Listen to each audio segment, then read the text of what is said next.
నా వయసు వాళ్ళందరూ అమ్మాయిల వెంట పడుతూ ఉంటే నాకు మాత్రం అబ్బాయిల మీద మోజు పుడుతోందని అంటున్నాడు రాజు.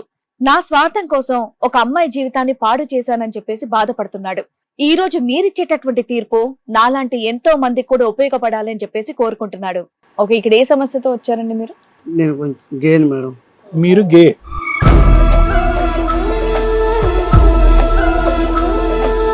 మ్యారేజ్ అయింది మేడం పెళ్ళయిందా? రీసెంట్ గా. ఓయ్, మీకు తెలిసే పెళ్లి చేసుకున్నారా? మీకు పెళ్లికి ముందే తెలుసుంటాయి కదా మీరేంటి అని, తెలుసు మీ మేడం. ఆలోచన విధానం ఏంటని తెలుసు కదా. తెలుసు పెళ్లి మేడం. ఎందుకు చేసుకున్నారు? మా వాళ్ళు ఇబ్బంది పెట్టారు మేడం.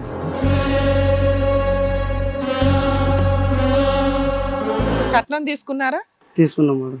మళ్ళీ ఇందులో కట్నం ఎందుకు బాబు? అన్నీ తెలుసు, ఒక పిల్ల జీవితం నాశనం చేయడమే కదా. వాళ్ళకి తెలియదు కదా మేడం. మళ్ళీ కట్నం తీసుకోకపోతే డౌట్ వస్తుందేమో అని అదొకటి మీకు. అన్ని అన్ని అన్ని ఆ సంప్రదాయాలన్నీ మాత్రం పాటించారు. అసలైన విషయం మాత్రం అటువైపు అమ్మాయిలకి చెప్పలేదు. మీ వాళ్ళకి తెలుసా ఇదంతా ఇది నడుస్తుందని నీతో? తెలుసు సార్.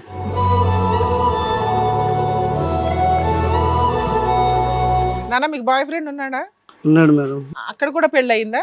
పెళ్లి పెళ్లి చేసుకున్నా. చేసుకోలేదు. ఫిజికల్ గా ఫిజికల్ గా మీకు రిలేషన్ ఉంది. తెలుసు. ఎన్ని ఇయర్స్ నుంచి ఉంది? 2 years ఉంది.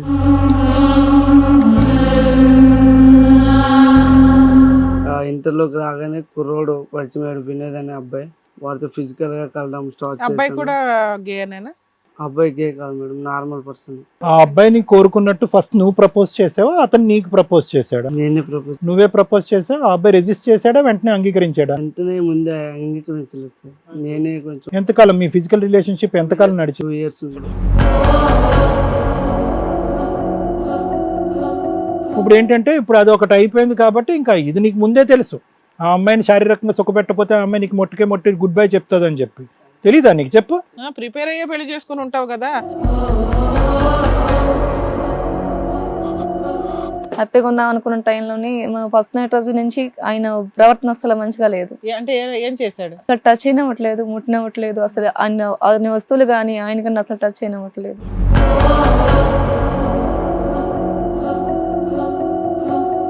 ఇతనిలో నీ మీద కోరికలు రావట్లేదు, వేరే మగవాళ్ళ మీద కోరికలు వస్తున్నాయి అనేటటువంటి అంశం నీకు ఎప్పుడు చెప్పాడు? నువ్వు నిలదీగా చెప్పాడా, అతనిగానే చెప్పాడు? నాకు 3 నెలల నుంచి స్టార్ట్ చేసా, 6 నెలలు అయింది. లాస్ట్ స్టార్ట్ చేస్తుంటే అడుగుతుంటే రోజు రోజుకి ఏంటి నీ ప్రాబ్లం ఏంటి, అసలు నీకు ఉద్దేశం ఏంటి? వచ్చింది నీకు స్పార్క్ అయింది, డౌట్ వచ్చింది. ఏంటి అసలు టచ్ అయినట్లే కదా, ఇంకెవరైనా లవ్ చేసినా లేదంటే ఏదైనా ప్రాబ్లం ఉందా, అసలు నీకు ఇష్టం ఉందా లేదు పెళ్లి చేసుకోవడం, అలా దాటించుకుంటూ చేస్తున్నా. 6 నెలలు అయింది, ఇంకా నా వల్ల కావట్లేదు. ఈ కార్యక్రమంలో మనతో పాటు ఉన్నారు ప్రముఖ హైకోర్టు అడ్వకేట్ రమ్యాకుల గారు. నమస్తే మేడం. నమస్తే అండి. ప్రముఖ సైకియాట్రిస్ట్ డాక్టర్ కళ్యాణ్ చక్రవర్తి గారు. నమస్తే సార్. నమస్తే. ప్లీజ్ కూర్చోండి. Thank you. కూర్చోండి సార్. మేడం, రాజు గారు ఇక్కడ ఒక సమస్యతో వచ్చారు. ఆయనకు వచ్చినటువంటి సమస్య ఏంటి, ఎలాంటి న్యాయం కావాలని కోరుకుంటున్నారో అడిగి తెలుసుకుందాం. రాజు గారు రండి. నమస్తే అండి. కూర్చోండి రాజు గారు. ఎక్కడి నుంచి వస్తున్నారు మీరు? విజయనగరం. విజయనగరం నుంచి. ఓకే, ఇక్కడ ఏ సమస్యతో వచ్చారండి మీరు? నేను కొంచెం గేన్ మేడం. మీరు గే. ఓకే, పర్లేదండి. ఓకే, చెప్పండి, పర్లేదు. మీరు ఏం చేస్తూ ఉంటారు? వర్క్ చేస్తున్నారా? ఏమన్నా వర్క్ చేస్తున్నారు? చెప్పండి, ఇక్కడ ఏ ప్రాబ్లమ్ తో వచ్చారు మీరు? మ్యారేజ్ అయింది మేడం. పెళ్ళయిందా? రీసెంట్ గా. ఓయ్, మీకు తెలిసే పెళ్లి చేసుకున్నారా? మీకు పెళ్లికి ముందే తెలుసుంటాయి కదా మీరేంటి అని, తెలుసు మీ మేడం. ఆలోచన విధానం ఏంటని తెలుసు కదా. తెలుసు పెళ్లి మేడం. ఎందుకు చేసుకున్నారు? మా వాళ్ళు ఇబ్బంది పెట్టారు మేడం. ఇబ్బంది వల్ల చేసుకోవాల్సి వచ్చింది. ఎంతకాలం అయింది మ్యారేజ్ అయ్యి? 1 year అవుతుంది మేడం. 1 year? ఓ, కదా నాన్న, మీరు గే అన్నారు కదా, పెళ్లికి ముందు మీకు గే పార్ట్నర్స్ ఉన్నారా, వేరే మగవాళ్ళు ఉన్నారా మీకు పార్ట్నర్స్? ఉన్నారు సార్. అంటే ఇవి నాకు తెలియకుండానే చిన్నప్పటి నుండి నెమ్మదిగా అలవాటు అవ్వడం మొదలైంది సార్. మరి పెళ్లి ఎందుకు చేసుకున్నారు? ఇంట్లో కొన్ని కారణాలు. అలవాటు అవటం కాదు కానీ అదొక తత్వం లేండి, కానీ అది అలవాటు అని అంటారు కానీ దాన్ని ఏమేమి ఖండించట్లే. కానీ పెళ్లి ఎందుకు చేసుకున్నారని మేడం అడుగుతున్నారు. ఇంట్లో వాళ్ళు ఇబ్బంది పెడితే చేసుకోవాల్సి వచ్చింది సార్. వాళ్ళకి చెప్పారా మీరు, నేను ఇట్లా అమ్మా నాకు ఇంట్రెస్ట్ లేదు అమ్మాయిలంటే అని? చెప్పాను మేడం. చెప్పినా వినలే. వినలేదు. సో మిమ్మల్ని ఎలా అయినా మార్చాలి, ఒక పెళ్లి చేసేస్తే సొసైటీలో వాళ్ళకి పరువు నిలబడిపోద్ది, వాళ్ళ దృష్టిలో ఇదో తప్పు విషయం. అవును. సో ఒకవేళ ఆడపిల్ల పక్కన ఉంటే మార్పు వస్తుందేమో అని వాళ్ళ ఆశ. వాళ్ళ కట్నం తీసుకున్నారా? తీసుకున్నాం మేడం. మళ్ళీ ఇందులో కట్నం ఎందుకు బాబు? అన్నీ తెలుసు, ఒక పిల్ల జీవితం నాశనం చేయడమే కదా. వాళ్ళకి తెలియదు కదా మేడం. నేను ఆల్రెడీ చెప్పాను మేడం. మీ అమ్మా నాన్నకి తెలుసు, మీకు తెలుసు. అమ్మాయి వాళ్ళకి చెప్పి చేసుకోరు మీరు ఎలాగో, కనీసం గౌరవంగా పెళ్లి చేసుకోవాలి కదా, కట్నం లేకుండా ఫ్రీగా మంచి అమ్మాయి ఎవరినైనా చూసి. అమ్మ వాళ్ళ ఇబ్బంది, ఆస్తి పరిస్థితులు బాగోలేక మళ్ళీ కట్నం తీసుకోకపోతే డౌట్ వస్తుందేమో అని అదొకటి మీకు. అన్ని అన్ని అన్ని ఆ సంప్రదాయాలన్నీ మాత్రం పాటించారు. అసలైన విషయం మాత్రం అటువైపు అమ్మాయిలకి చెప్పలేదు. మీ వాళ్ళకి తెలుసా ఇదంతా ఇది నడుస్తుందని? నీతో తెలుసు సార్, అరే పూర్తిగా తెలుసా? పూర్తి అంటే యూజువల్గా ఏంటంటే బైసెక్షువల్స్ అంటారు మేడం. అంటే ఏంటంటే అటువైపు కోరికలు ఉంటాయి, ఇటువైపు కోరికలు ఉంటాయి. నీకు ఎప్పుడైనా ఆడవాళ్ళ వైపు కోరికలు కలిగినాయా లేదంటే ఎప్పుడు? ఆడవాళ్ళంటే ఎక్కువ మగవాళ్ళు వైపు ఇస్తారు, ఎక్కువ మగవాళ్ళు అంటే ఆడవాళ్ళు అంటే ఆడవాళ్ళంటే అసహ్యం కలిగిస్తారు. నాన్న మీకు బాయ్ ఫ్రెండ్ ఉన్నాడా? ఉన్నాడు మేడం. ఇంత అక్కడ కూడా పెళ్ళి అయిందా? పెళ్లి పెళ్లి చేసుకున్నా, చేసుకోలేదు. ఫిజికల్ గా ఫిజికల్ గా మీకు రిలేషన్ ఉంది. తెలుసు. ఎన్ని ఇయర్స్ నుంచి ఉంది? 2 years ఉంది. 2 years నుంచి. మరి అతను ఊరుకున్నాడా నువ్వు పెళ్లి చేసుకుంటుంటే? లేడు మేడం, ఊరుకున్నా లేడు మేడం. లేడా? ఏమయ్యాడు? అంటే అతను ఇంటర్మీడియట్ టైంలో అంటున్నాడు మేడం. ఇప్పుడు ఇంటర్మీడియట్ టైంలో ఉండేవాడు, తర్వాత విడిపోయాం మేడం. చిన్నప్పటి నుంచి మనం చదువుకున్న వరకు ముందు తెలియలేదు సార్. అంటే వీడియోలు చూసేవారు ఫ్రెండ్స్, నాకు అంత ఫీలింగ్స్ ఏమీ ఉండేవి కాదు. అలా పెరుగుతున్న కొద్ది ఫీలింగ్స్ రావడం, మగవాళ్ళ మీద ఆడవాళ్ళంటే అసహ్యం పెరగడం స్టార్ట్ అయింది సార్.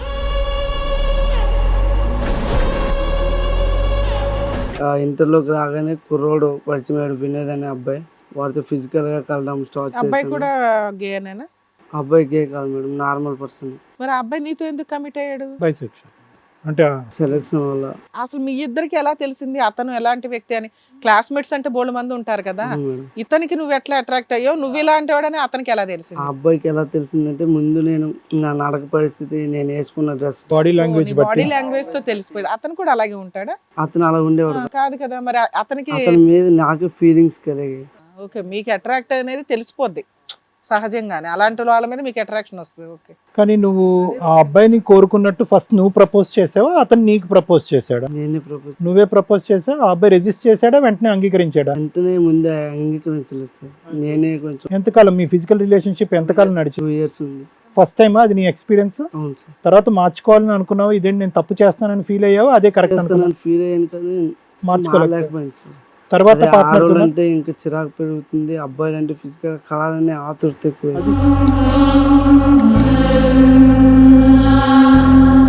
అది 15-16 years ఉన్నప్పుడు. ఇప్పుడు నీకు ఎంత వయసు? 24. నీ మధ్యలో ఇంకా పార్ట్నర్స్?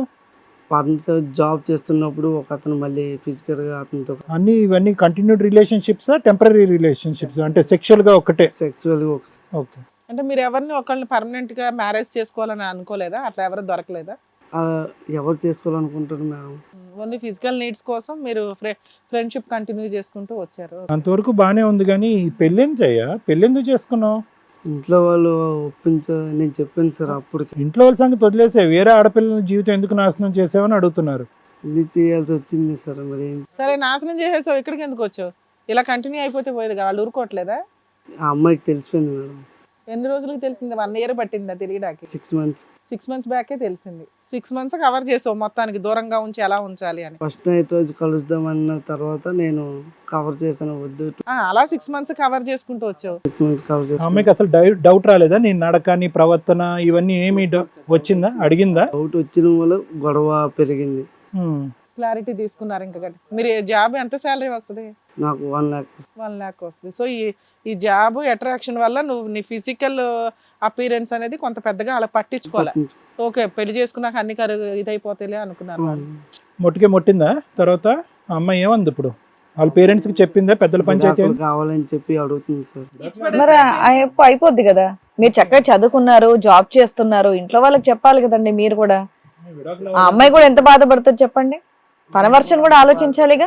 నాకు ఒకసారి చెప్పుకోలేక చచ్చిపోవాలనిపిస్తుంది మేడం, నా బాధ. అయ్యో అలా కాదు తమ్ముడు, నీ బాధ ఒకటి నీ బాధ గురించి ఏంటి సొల్యూషన్ అనేది విడిగా ఆలోచించాలి. నువ్వు ఇక్కడ స్వార్థపూరితంగా ఆలోచించావు. అక్కడ తల్లిదండ్రుల బాక్స్ టిక్ పెట్టావు, పెళ్ళి అయిపోతే టిక్ పెట్టావు, కట్న కానుకలు తీసుకున్నావు. ఇప్పుడు ఏంటంటే ఇప్పుడు అది ఒకటి అయిపోయింది కాబట్టి ఇంకా ఇది నీకు ముందే తెలుసు. ఆ అమ్మాయిని శారీరకంగా సుఖపెట్టకపోతే ఆ అమ్మాయి నీకు మొట్టి గుడ్ బై చెప్తుంది అని చెప్పి. తెలీదా నీకు? చెప్పు. ప్రిపేర్ అయ్యే పెళ్లి చేసుకుని ఉంటావు కదా, రేపు పొద్దుట వాళ్ళకి తెలిస్తే లీగల్ గా ఇప్పుడు కాదయ్యా. ఇష్టం లేని పెళ్ళి. నీకు ఇష్టం లేని పెళ్లి నాన్న, రిజల్ట్ ఏంటి అనేది నీకు అర్థం అవుతుంది. ఒక అమ్మాయిని పెళ్లి చేసుకున్నాను, ఆ అమ్మాయిని నేను మాక్సిమం 6 months కవర్ చేయగలుగుతాను, లేకపోతే 1 year కవర్ చేయగలుగుతా, తర్వాత ఆటోమేటిక్గా దొరికిపోతాము. అప్పుడు వాళ్ళు కేసులన్నా ఫైల్ చేస్తారు, చీట్ చేసినందుకు గట్టిగా కేసులు పడతాయి, పనిష్మెంట్లు ఉంటాయి, నెక్స్ట్ కాంపెన్సేషన్ అన్నా భారీగా ఇవ్వాల్సి వస్తుంది. సరే నీకు నీ అదృష్టం కొద్దీ సెకండ్ ఆప్షన్కి వచ్చారు వాళ్ళు, కాంపెన్సేషన్ ఏమన్నా ఇచ్చి వదిలిచ్చేసుకోవచ్చు కదా. లేదు, మా అమ్మ వాళ్ళు ఊరేసుకుంటారని నన్ను. అరే ఇప్పుడు మళ్ళీ మీ అమ్మ వాళ్ళే అడ్డా. ఆ అమ్మాయి విడాకులు అడుగుతుంది, మీ అమ్మాయిలు ఏం అడుగుతున్నారు? నన్ను బ్లాక్మెయిల్ వదిలేయొద్దు అని బ్లాక్మెయిల్ చేస్తాను. ఆ అమ్మాయి అడిగితే వీళ్ళు ఎవరు వదిలేయద్దు అని చెప్పడానికి? కాదు, అడుగుతున్నది విడాకులు. ఆ అమ్మాయి ఉండనైనా అమ్మాయి వెళ్ళిపోతుంది. మీ అమ్మ వాళ్ళు వెళ్ళి ఆవిడ కదా మొత్తం ఆడాలి, సూసైడ్ చేసుకుంటారంటే చేసుకోండి, మీరు చేసుకోకపోతే నేనే వేసేస్తానంటది ఆ పిల్ల. అవునా? ఆ పిల్ల జీవితం నాశనం చేసినందుకు. ఇప్పుడు నిన్ను బ్లాక్మెయిల్ చేసి నువ్వేం చేయగలవు? అమ్మ మీరు నన్ను బ్లాక్మెయిల్ చేశారు, పెళ్లి చేసుకున్నా, ఆ అమ్మాయి ఉండనంటుంది, మీరు మాట్లాడకుండా అనగలవు, అంతే కదా. అప్పుడు సూసైడ్ చేసుకుంటారని కోడల దగ్గరికి వెళ్ళి అనగలరా వాళ్ళు? అనలేరుగా. నీకు అనవసరం కదా, అది నీ చేతిలో లేని పని. కాదని నేను ఏం చేయలేను కదా. నో, అప్పుడు తప్పు చేసావు, ఇప్పుడు నేరం చేస్తున్నావు.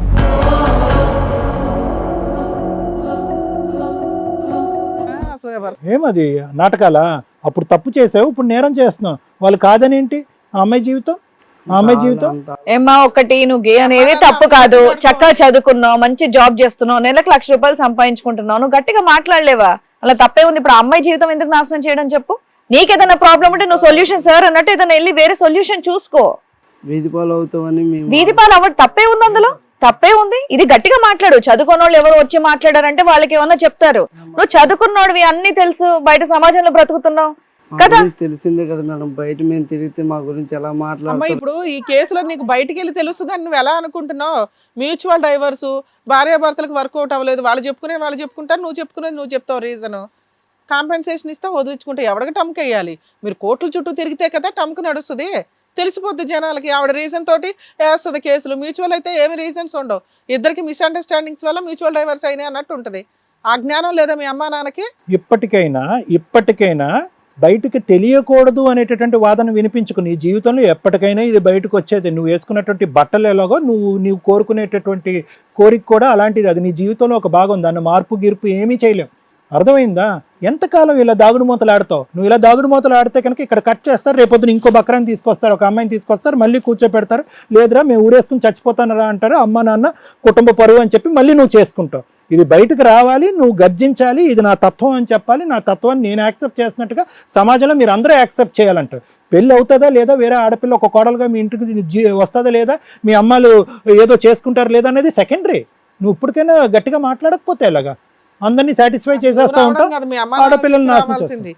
వాళ్ళు వచ్చారా? ఎవరు వచ్చారు మీతో పాటు? మా ఆవిడ వచ్చింది. మీ ఆవిడని తీసుకొచ్చావా? ఏం ఒప్పించాలి మీ ఆవిడని? ఎందుకు వచ్చావు? నువ్వు ఎందుకు వచ్చావు ఇక్కడికి? నువ్వెందుకు వచ్చావు? మీ ఆవిడని ఎందుకు వచ్చావు? ఇలాగే కంటిన్యూ అయిపోమని చెప్పి మీ ఆవిడ మీద అక్షంతలేసి కన్విన్స్ చేయాలా మేము? చెప్పమ్మా, నీ ఉద్దేశం ఏంటి అసలు? ఏదో పిల్లోడిని దత్తత చేసుకోండి అమ్మా, జీవితంలో సంభోగం అనేటటువంటి ఆలోచనని విరమించుకోమ్మా, అది అనవసరం పెళ్లిలో అని చెప్పాలా? ఆ కౌన్సిలింగ్ చేయాలా? అలాంటి చేయం బాబు. ఇక్కడ చెప్పు నాన్న, ఎందుకు వచ్చారు మీరు ఇక్కడ వరకు? దేనికి వచ్చారో చెప్పండి మీరు. ఆవిడని కన్విన్స్ చేస్తారని చెప్పారు. మీ ఆవిడని కన్విన్స్ చేస్తామని మీ ఆవిడని తీసుకొచ్చావా? సరే, ఆవిడ చేయాలో మిమ్మల్ని చేయాలో చూద్దాం ఒకసారి. సరే, ఆవిడని కూడా పిలుద్దాం ఒకసారి. నువ్వు సూసైడ్ అనగానే ఎవరిని పడితే వాళ్ళని కన్విన్స్ చేసేస్తావు అనుకున్నావా? రండమ్మా.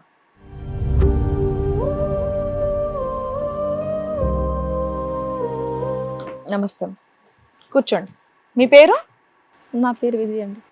విజయలక్ష్మి. విజయలక్ష్మి గారు. అది మీ వారు ఇక్కడికి ఎందుకు వచ్చారో తెలుసా? ఎలాగన్నా మిమ్మల్ని కన్విన్స్ చేయండి, నాతో పాటే ఉండేటట్టు చేయండి అని చెప్పేసి కన్విన్స్ చేయడానికి అని వచ్చారు. అసలు మీకు పెళ్లికి ముందు కొంచెం కూడా ఐడియా లేదా అండి? తెలియదు, అసలు ఎవ్వరూ ఏమీ చెప్పలేదు? అసలు తెలియదండి.